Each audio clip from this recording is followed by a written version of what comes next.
Welcome to the award-winning Consumer Finance Monitor podcast, where we explore important new developments in the world of consumer financial services and what they mean for your business, your customers, and the industry. This is a weekly show brought to you by the Consumer Financial Services Group at the Ballard Spahr Law Firm. And I'm your host, Alan Kaplinski, the former practice group leader for 25 years and now senior counsel of the Consumer Financial Services Group at Ballard Spahr. And I'm very pleased to be moderating today's program. For those of you who want even more information, either about the topic that we're going to be talking about today or anything else in the world of consumer financial services, please don't forget about our blog, consumerfinancemonitor.com. We've hosted our blog since 2011 when the CFPB became operational. There's a lot of relevant industry content there. We also regularly host webinars on subjects of interest to those in the industry. So to subscribe to our blog or to get on the list for our webinars, please visit us at ballardspahr.com. And if you like our podcast, please let us know about it.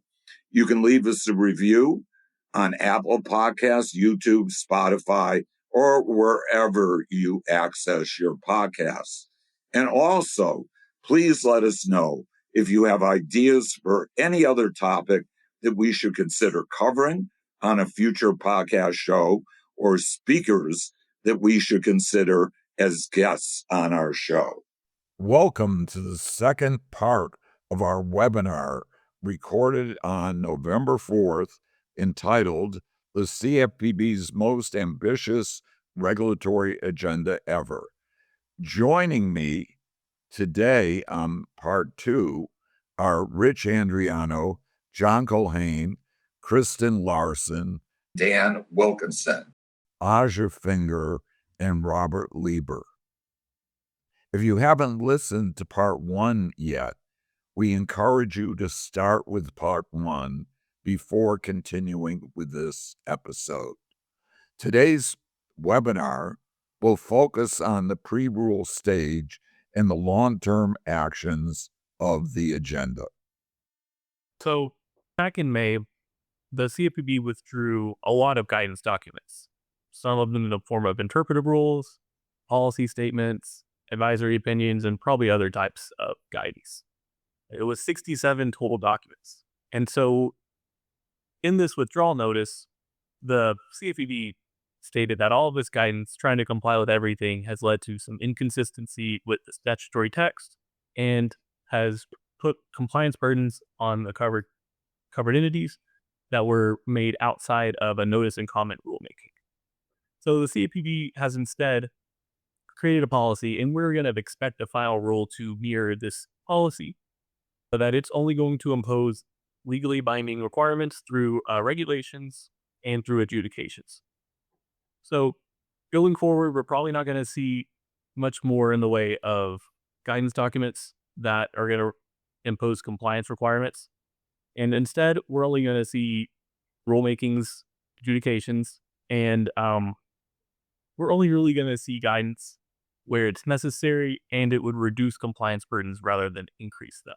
And then they're also kind of during this transition time of getting rid of guidance, the CFPB has said that it's going to deprioritize enforcement against the regulated parties whose conduct does not conform to guidance during this transition period. And it's also worth mentioning that the CFPB intends to review every piece of guidance that it has withdrawn, and it may, if it wants to put the guidance back in, it may do so through notice and comment period. So just because some guidance has been rescinded does not mean we won't see it come back in some capacity. Similarly, we also expect to see the CFPB propose a rule to provide for a periodic review of all of its regulations. And so the CFPB has emphasized a shift towards it wants to actually review the whole existing framework rather than just simply put regulation on top of regulation on top of regulation. So in a future rule, we're probably going to see there's some sort of trigger for review of regulatory frameworks, such as every number of years it'll review the regulatory framework. It's going to propose some specific criteria for when a regulation should be retained, modified, or rescinded. And throughout this process, we expect that there could be a notice of comment period as part of its review.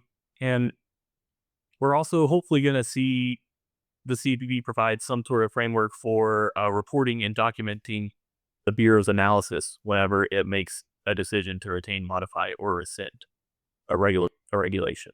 And then even, we could, if not notice and comment, we could just see a mechanism for stakeholder input from industry and consumer groups. And then maybe publishing a review document or a summary of findings when it makes its decision on what to do about existing regulatory frameworks.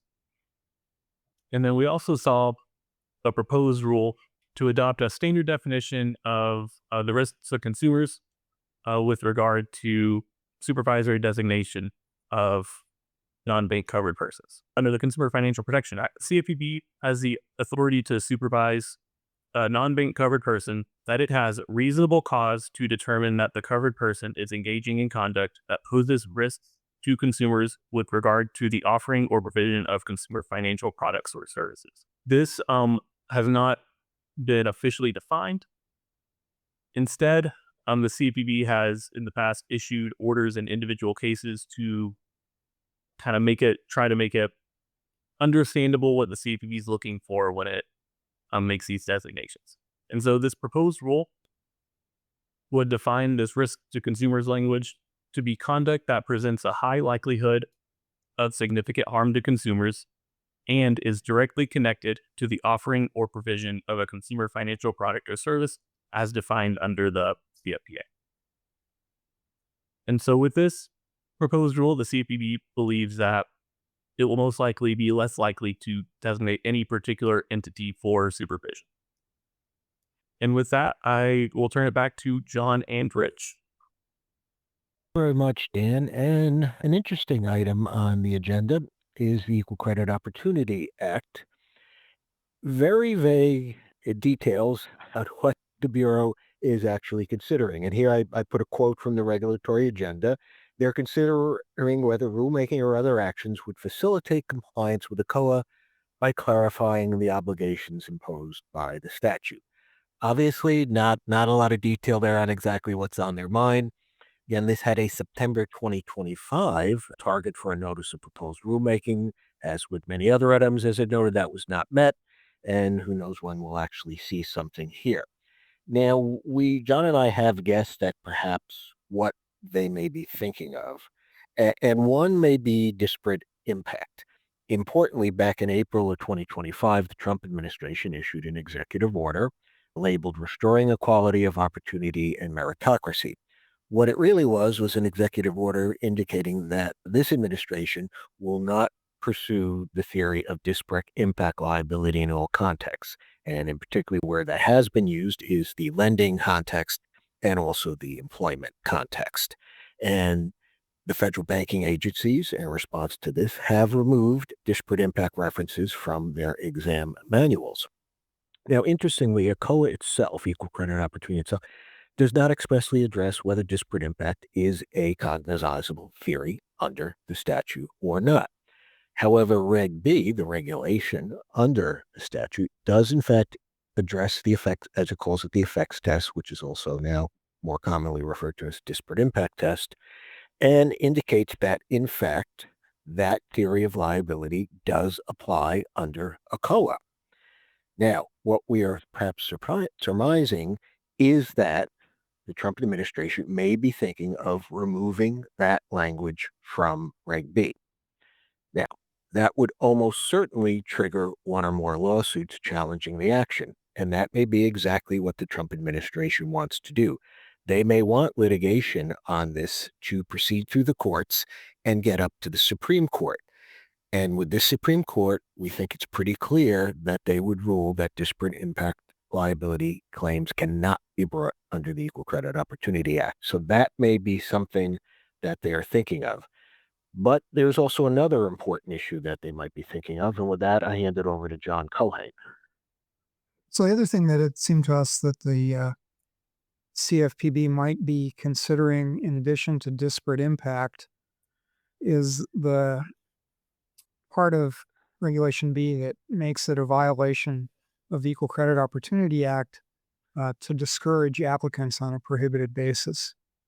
That seems to be a development related to or seems likely in light of the developments with the Townstone case, where this CFPB was highly critical of prior decisions that were made to initiate an action against Townstone.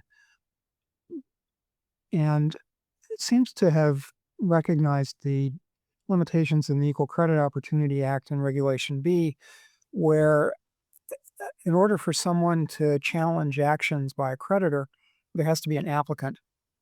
We don't know whether discouragement will be an issue or not, but the only place that discouragement appears in the statute is in a provision that authorizes the prudential regulatory agencies to refer actions to or cases, potential cases, to the Department of Justice when there's a pattern or practice of violations, and that's where the language exists that refers to discouraging applications. So, as Rich said, really vague as to what the CFPB is considering or what it might propose here. But again, that seems like a likely topic in addition to taking on disparate impact. And now this time, I think I am turning it over to Kristen. Kristen? Yes, thanks, John. So, along the same lines that Dan was talking about earlier about the rescission of the non-bank registry, the CFPB also withdrew its notice of proposed rule for the registry of form contracts. And this was done late last month. But essentially, the proposed rule was going to require that non-banks subject to the CFPB supervisory authority register in the CFPB system information about certain terms and conditions that they use in their form contracts, and would have required the Bureau to publish the information. They received about 35 comments. The withdrawal reasons are a lot similar to the ones that Dan discussed earlier. What they stated is that the publication requirement was a misguided attempt to stigmatize regulated entities into changing form contracts that by and large contain lawful terms with little, if any, evidence to justify such aggressive regulatory overreach. Essentially, it's along the same lines of the regulatory burden really justified rescission here, and there really weren't any alternatives that were viable for them to consider. And with that, we're going to move into the pre-rule stage, and I will turn it back to John. Thank you, Kristen. So in the area of pre-rule topics, items where the CFPB is thinking about it might do something, one of the topics that it identified was the meaning of unfair, deceptive, and abusive. And the CFPB specifically stated that it was considering whether to issue a request for information or an advance notice of proposed rulemaking in order to clarify the statutory language. And you'll recall that in Dodd-Frank, there's a specific definition of unfairness. There is no definition of deceptive, and there is a specific definition of abusive. The definition of unfairness largely tracks a policy statement issued by the FTC interpreting Section 5 of the Federal Trade Commission Act and interpreting unfairness in that context. And a practice is unfair if it's likely to cause substantial injury, which is not reasonably avoidable, and that injury is not outweighed by countervailing benefits to consumers or to competition. We don't know exactly where the CFPB would be going with this, but it seems likely that one of the steps they might take is to clarify or state specifically that unfairness does not encompass discrimination. You'll recall that there was a fair amount of litigation over that when the prior administration attempted to insert that into the exam manual, and ultimately that was a case that the CFPB lost. Deceptive is a little less clear. It's not defined in the statute, but the CFPB here has largely drawn on a 1983 FTC policy statement defining deceptive or deception, again, for purposes of Section 5 of the Federal Trade Commission Act. The key points there are that the representation, the mission, or practice has to be likely to mislead, and it has to be likely to mislead reasonable consumers under the circumstances, and it's got to be about something material. Again, we're speculating as to what might be covered here, but statements that were made about what areas the CFPB would focus on, one possibility is that this would require actual harm, not just theoretical harm, and that the likely to mislead might be interpreted to mean likely to mislead a majority of consumers, not just a significant minority, which is sort of where the CFPB has seemed to be with its actions regarding deception. As for abusive, again, there's a statutory definition. It's quite explicit. It's an act or practice materially interfering with the ability of a consumer to understand a term or condition, or an act or practice that takes unreasonable advantage of a consumer in a number of ways, either taking an advantage of a lack of understanding, taking advantage of an inability of a consumer to protect their interests, or taking advantage of a consumer relying on a covered person. We're, I guess, going to be on our third round of trying to define abusive here. It's never been entirely clear from CFPB enforcement actions what abusive has added to unfairness and deception, although it's been thrown in fairly regularly. If we had to speculate, it seems likely that this would be a much more text-based interpretation and maybe require a higher standard of proof or a higher amount of evidence of material interference or understanding, and again, might be looking to taking unreasonable advantage of a majority of consumers rather than just a minority of consumers. The regulatory agenda set a September 25 target for some pre-rule activity. There's been no further word to date. Again, those dates are more aspirational than they are requirements, so we don't know when or if we'll see further activity here, and we'll just have to wait and see. So the next topic is identity theft in course debt. And this is a proposal that the CFPB's considering. They did the ANPR back in December of 24. The comment period ended in April of 25. And we expect more pre-rule activity in May of 2026. And what this rulemaking does, it stems from a petition for rulemaking from the National Consumer Law Center and Center for Survivor Agency and Justice. And they're looking to define course debt and make that a part of the identity theft regulations under Reg B. They want to have the definition of identity theft modified to include without effective consent. They want to modify the definition of identity theft report to reflect the modified definition of identity theft. They want to specify what constitutes effective consent and provide relief for people who are in course debt situations that would allow them to actually block information resulting from course debt, and clarify that consumer reporting agencies cannot refuse to block the information if someone is a victim of course debt. And so that's what was in the petition. And you also have a prompt to confirm you're still listening.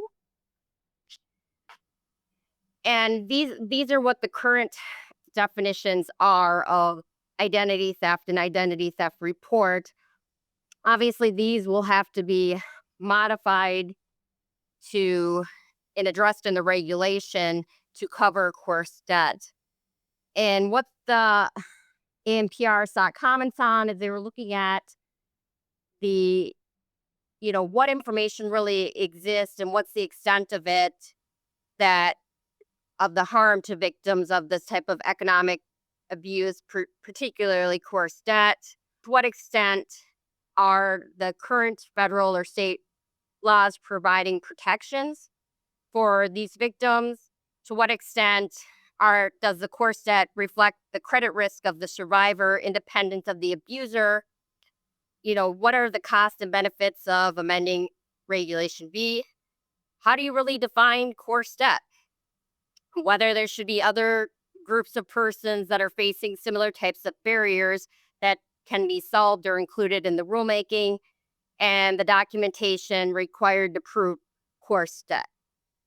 And so we expect that this is going to be a really challenging process because, like a lot of things, it's hard to show that the debt was coerced versus voluntary, and what proof will the creditors have to receive or the credit reporting agencies have to receive to make that determination that they really were victims and they're not using this to try to improve an adverse credit score. And as you can imagine, there was several industry comment letters. I just list a few here. America's credit unions obviously was concerned about the cost of trying to determine whether it was a non-consensual entering into the debt and like the validity of the claims and like kind of the operational risk with investigating and making that determination. The Illinois Credit Union League also had similar type comments suggesting that the proposal should be withdrawn, or in the alternative, they need to provide a really specific framework to verify and document these types of claims and ensure that financial institutions have like the resources and the abilities to assess these types of claims.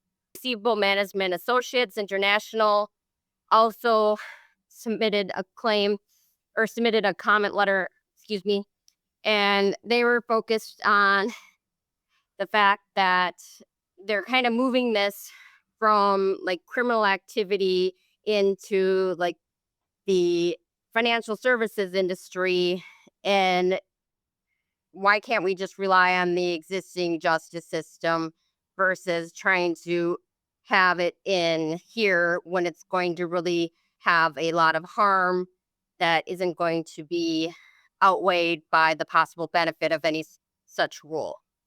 And with that, I'm going to turn it back to Rich.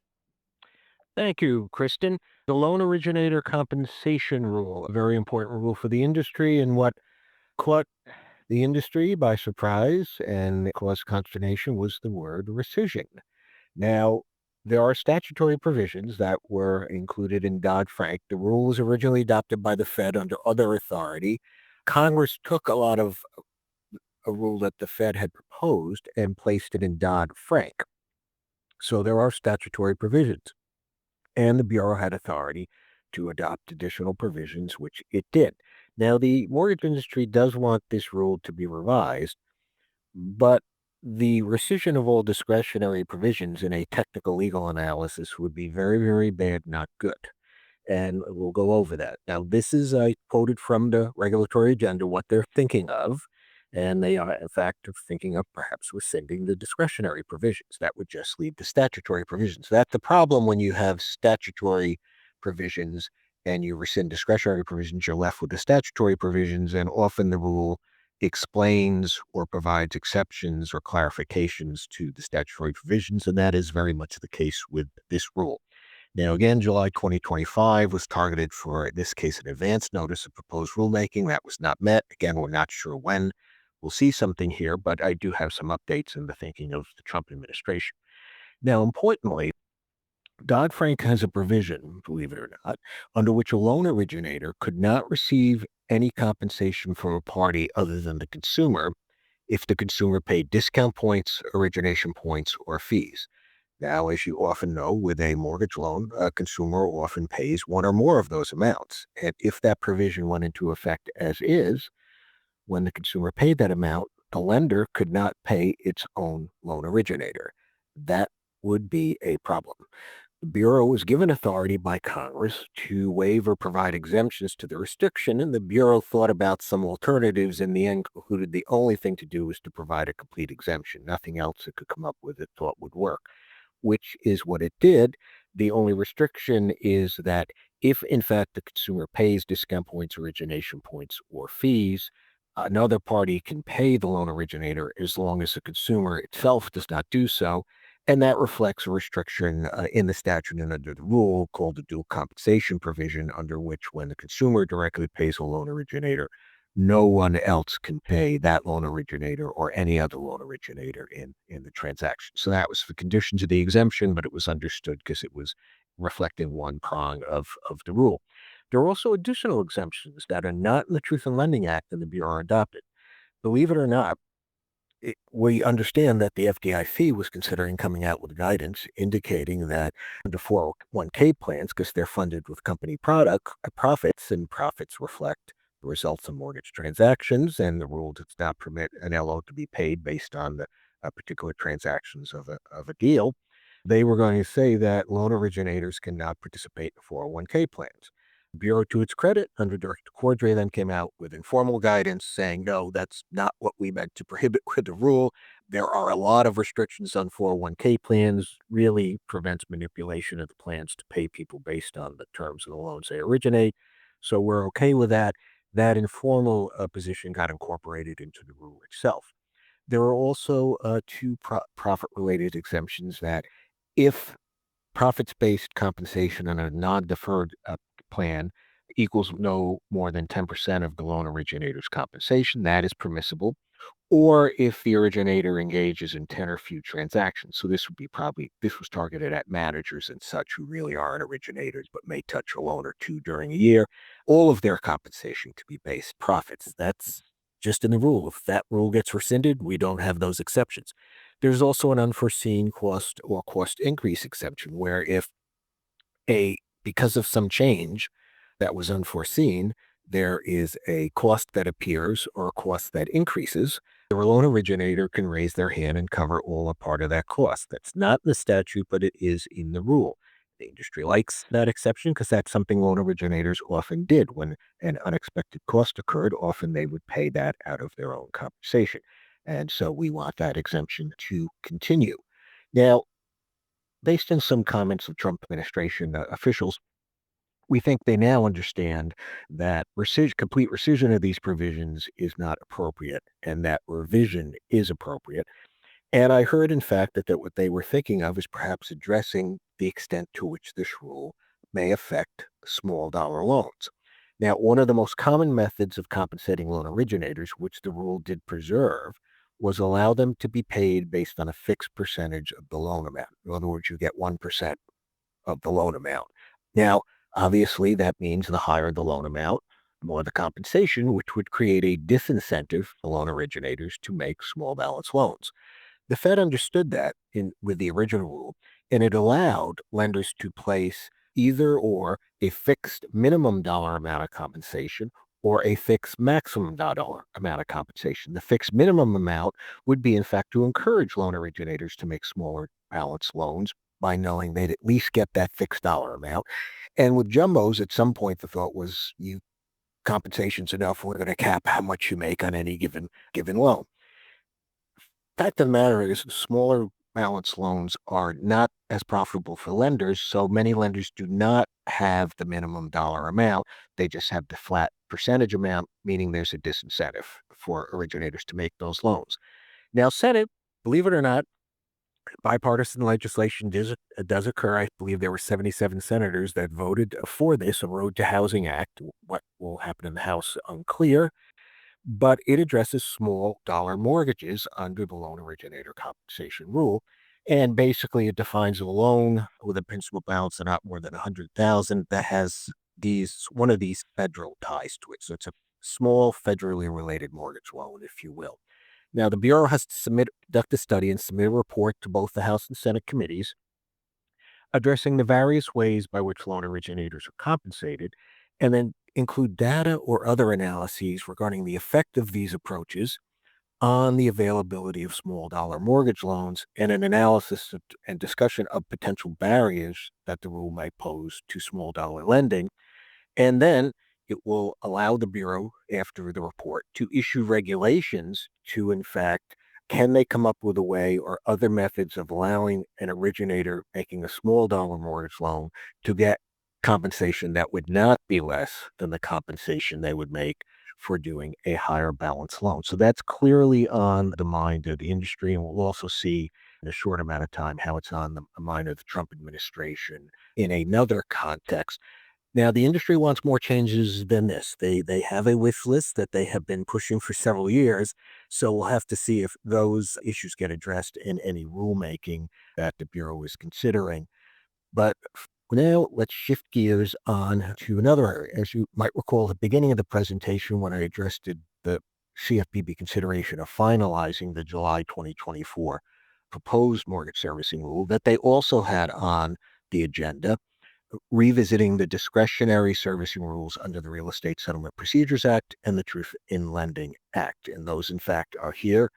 Now, the RESPA rule has most of the servicing rules. While there are some until RESPA has most of the servicing rule, and it includes rules that both implement statutory provisions and has pretty extensive discretionary provisions that are viewed by the industry as being quite burdensome in some respects.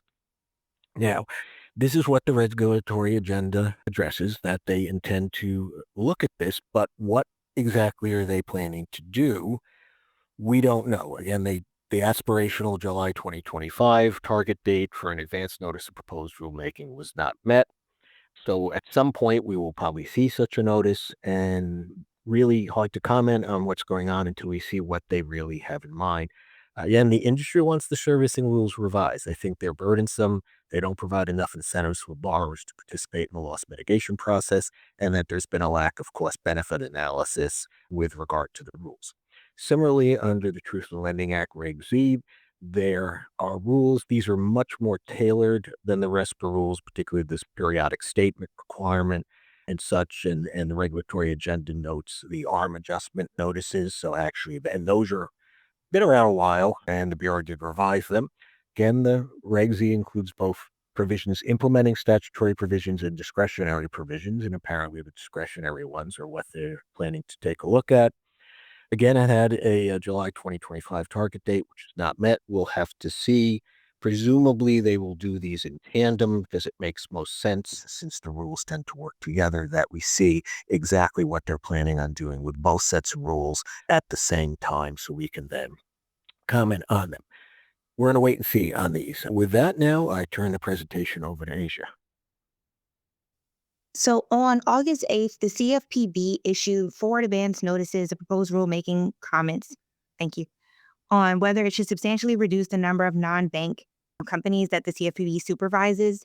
In general, the Bureau was concerned that the benefits of the current thresholds may not justify the compliance burdens for many of the entities that are currently being considered larger participants. And so the first of these was in the automobile financing market.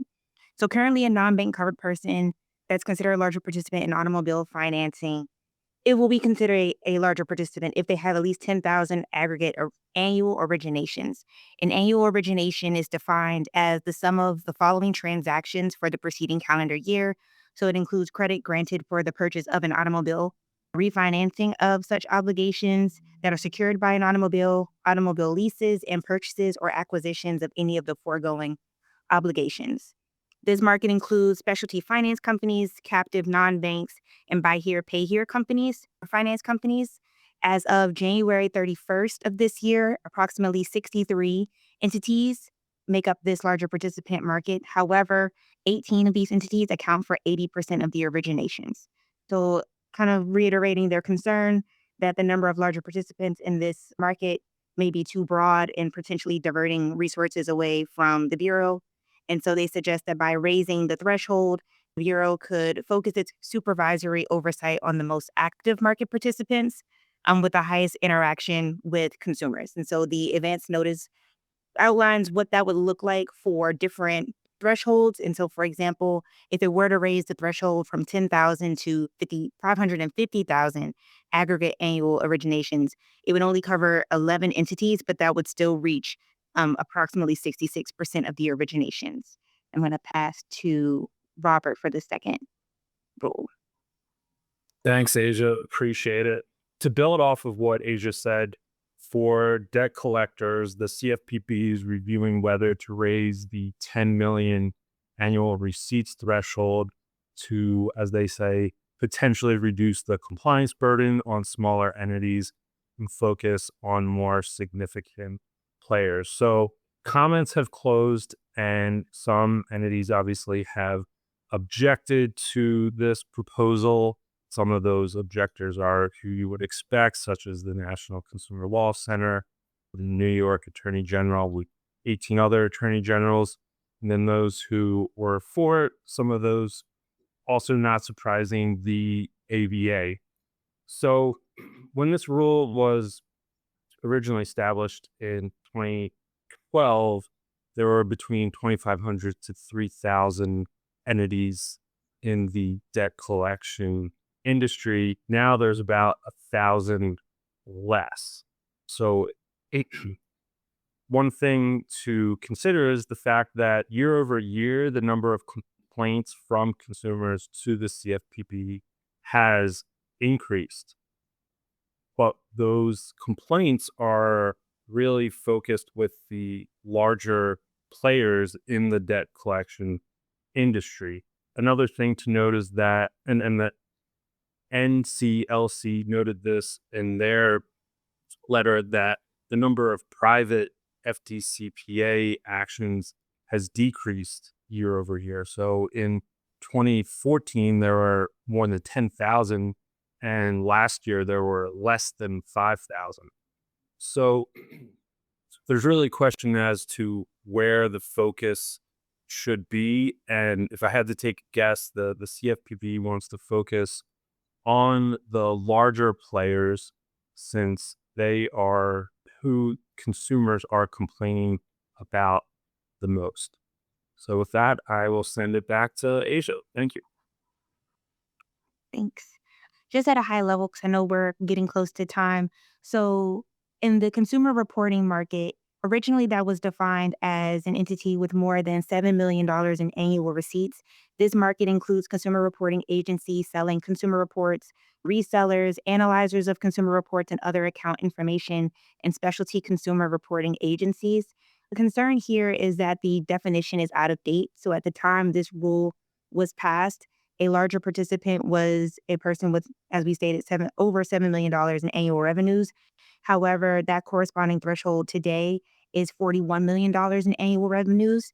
And the Bureau, in fact, most of the companies that they examined have annual receipts exceeding $50 million in annual revenues. And so by increasing that threshold, again, the Bureau seeks to or hopes to focus their efforts to companies, the main companies that interact with consumers. And so just as an example, given in the advance notice, if they were to increase that threshold to 41 million, they would only have about 6 larger participants in the market. And the next rule, or the last rule, is touching, or a proposed rule would be to redefine what it means to be a larger participant in the international money transfer market. So here, a non-bank covered person is currently one making at least 1 million aggregate annual international money transfers. These are electronic fund transfers sent by non-bank covered persons from the U.S. to entities or persons abroad. According to the CFPB, as of the third quarter of last year, approximately 28 non-bank covered persons currently qualify as larger participants. But the largest 8 non-depository financial institutions conduct approximately 77% of the estimated remittance transfers. The original rule was passed to help ensure that these entities were complying with the consumer protections afforded by the Electronic Fund Transfer Act.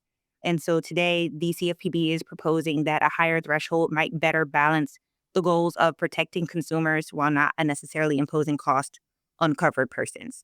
So again, the example here would be that if the Bureau were to raise the threshold from 1 million to 10 million, then that would approximately cover 15 non-bank covered persons, but it would still address 94% of all international money transfers. And so now I will pass over back to Rich Oh, and please confirm that you are still listening. Yes, thank you, Adrian. Again, confirm you're listening. Now, bring us home. There was one long-term action, the ability to repay qualified mortgage rule, that the Trump administration intends to revisit that. This caused some consternation among the industry. As you might remember, in December 2020, at the end of the Kathleen Kraninger term as director, the Bureau issued a revision of the general qualified mortgage because the old Fannie Freddie QM GSE patch is gone. So we were going to be left with only the general, strict DTI-based qualified mortgage, which was disliked by both the industry and consumer groups. And the Bureau proposed and implemented a general qualified mortgage based on the APR, given that the industry risk-based price, the interest rate generally reflects the risk presented by the consumer. The thought was, let's establish a QM based on that. And they did, and the industry supported that. In fact, various consumer groups also supported that approach as well. So the fact that the Bureau was revisiting the rule caused some consternation. No target date for further action, but what we do understand now apparently is they're looking at the restriction on points and fees. To be a qualified mortgage, your points and fees cannot exceed a certain amount. That amount depends on the loan balance, and there they are on the slide. And the thought apparently is that perhaps the rule is inhibiting small dollar lending, similar to the LO comp rule. So it appears to be small dollar loans appear to be a factor with the industry. The Road to Housing Act, which the Senate has passed, I mentioned before, does have small dollar provisions under the ability to pay rule. Defines it as a loan with an original principal balance of less than 100,000, and it directs the Bureau, HUD, and FHFA to evaluate the impact of the existing points and fee thresholds on smaller dollar mortgage originations, and then following that allows the Bureau to engage in rulemaking to address that. So we'll have to see specifically here. Now, what exactly happens is unclear, but there is a belief that this rule does in fact inhibit small dollar lending. So we'll have to see what happens. Those numbers, as you can see, or you might ask, are they adjusted for inflation? Yes, they are. That's why they're those odd amounts. They're adjusted each year. I will turn the presentation back to Alan to close out the webinar. Well, thank you, Rich, and want to thank all of the presenters today who did not only did a great job in describing all of these items on the CFPB agenda, but did it within the time allocation. And that is extremely commendable. Just close with two thoughts. One is that it is very questionable in my mind, particularly as time is going on, how much more the CFPB is going to be able to accomplish before they run out of money. And the question is, as I said in my introductory remarks, what are they? They haven't made any requests for funding from the Fed. They haven't gone to Congress seeking an appropriation. And when they run out of money, that seems to me that's it until somebody orders them to seek some funds from the Fed or to go to Congress. And so we're sort of a funny situation here where a lot of people in the industry want some of these proposals to go through, don't want some of them to go through. But, will the industry end up actually supporting some kind of funding for the CFPB or to apply pressure on the CFPB? Frankly, it's a mess, and it has the potential for creating even more chaos than existed earlier in the Trump administration. We don't know the outcome of the litigation yet. We don't know what vote really meant by shutting down the CFPB in two to 3 months. There's still a great deal of uncertainty. And the bottom line is they're not doing a lot of work over at the CFPB. They're paying a lot of salaries, but there aren't a lot of people. They're actually, I believe, working on all these agenda items. Final thing I'm going to close with is, what's the one thing that's not on the agenda? I've had a lot of clients contact me about this, and the one thing is there's nothing on the agenda about the executive order issued by President Trump back in August pertaining to debanking and fair access. And my answer to people who've asked me the question is, I don't think the CFPB is going to play much of a role in enforcing that executive order. Instead, it will be left to the bank prudential regulators, the FDIC, the Fed, the Comptroller of the Currency, and the Small Business Administration with respect to SBA loans. And of course, the Treasury is working on regulations. But I don't expect that the CFPB is going to do much there. And what that means is most of the onus is going to fall on the banks and not the non-banks, because it's really just the CFPB that some people thought would be involved in that initiative. To make sure you don't miss any of our future episodes, please subscribe to our show on your favorite podcast platform, Apple Podcasts, YouTube, Spotify, or wherever you listen. And don't forget to check out our blog, consumerfinancemonitor.com, for daily insights about the consumer finance industry. And if you have any questions or suggestions for the show, please email us at podcast, that's singular, at ballardspar.com. Stay tuned each Thursday for a new episode of our show. Thank you for listening and have a good day.